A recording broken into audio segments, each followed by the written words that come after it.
ডিফারেন্সিয়েশনের পরে এবার আমরা জানবো ডি ডিফারেন্সিয়েশন কাকে বলে। ডি কথাটা অর্থই বুঝতে পারছো, ডিফারেন্সিয়েশনের উল্টোটা হবে। অর্থাৎ ডিফারেন্সিয়েটেড সেলসরা কী ছিল, তারা তাদের ডিভাইড করার এবিলিটিটা হারিয়ে ফেলেছিল।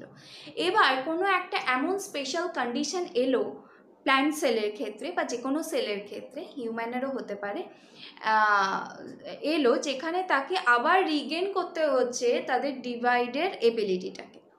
ফলে তখন আমরা তাকে বলি ডি ডিফারেন্সিয়েশন। অর্থাৎ সেই পার্মানেন্ট সেলটা যে স্পেশালাইজ ফাংশন করছিল সে পুনরায় ফিরে আসে ডিভাইডিং স্টেজে এবং কিসে এন্টার করে যায়, G1S G2M এ আবার এন্টার করে।